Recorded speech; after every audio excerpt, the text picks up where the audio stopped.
It was truly an electrifying moment as Amanda Knox literally was bowed over by the news that her conviction for the murder of her roommate had been overturned, and she is free after nearly 4 years. The American exchange student confined to a cell in Italy just 1 hour outside each day, passing the hours, we are told, reading 1,000 books in all. And tonight, Amanda Knox is reunited with a family that's kept constant vigil. In fact, her parents brought an empty suitcase as a measure of their faith that their daughter would be bringing her few possessions from prison home to Seattle, where, by the way, the city is rejoicing tonight. And no one has covered this story in more depth than our own 2020 anchor, Elizabeth Vargas. She has been on the case since day one, and she is in Perugia to report again for us tonight. Elizabeth.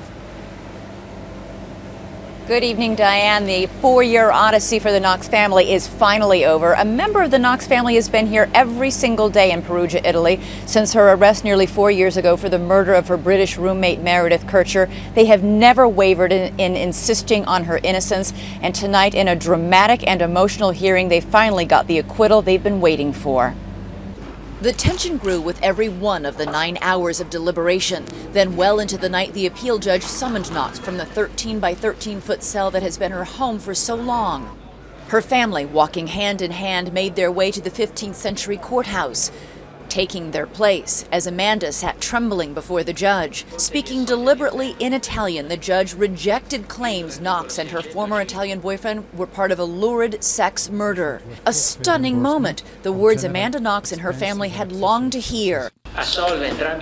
Both defendants have been acquitted.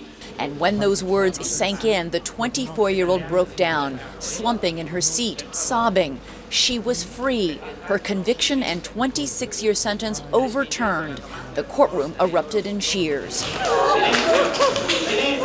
Her jubilant family embracing and still absorbing the news.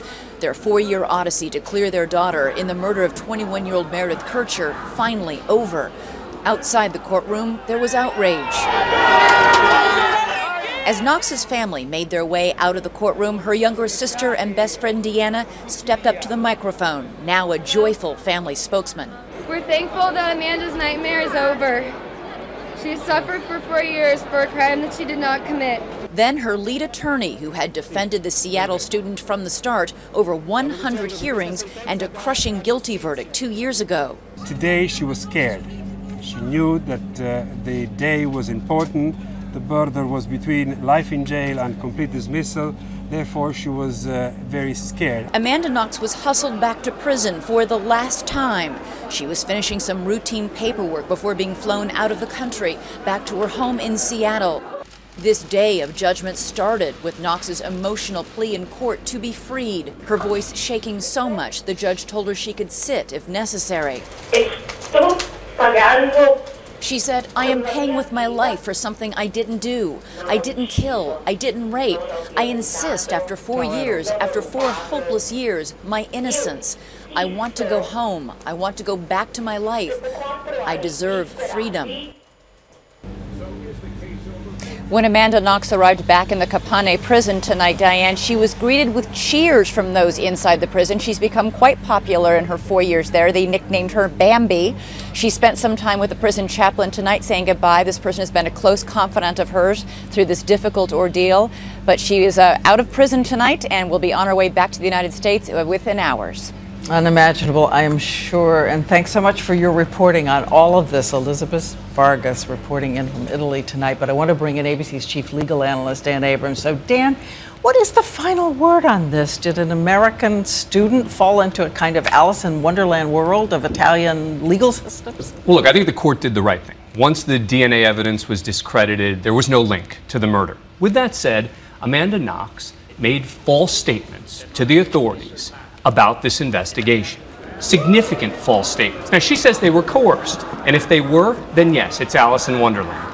If they weren't, then there are real reasons to question why she was dishonest with the authorities about significant matters. But the judge today clearly indicated what he thought. That's right. When looking at the totality of the circumstances, that there simply was not evidence to hold her for murder. And could they bring her back for those civil suits that could still be tried by her former roommate? They won't be able to bring her. Yeah, they won't be able to bring her back for the civil suits. In theory, if the prosecutors appeal as they can to the highest court and they win, they could ask for extradition, and in the end, I don't think they'd get it. All right, Dan Abrams, we thank you. And just one note, we never know what lies ahead in life. We were struck by two pictures. Take a look at this. This is Amanda Knox, age 20, about to head off to study abroad in Italy. No idea she would return home as this after nearly 4 years behind bars.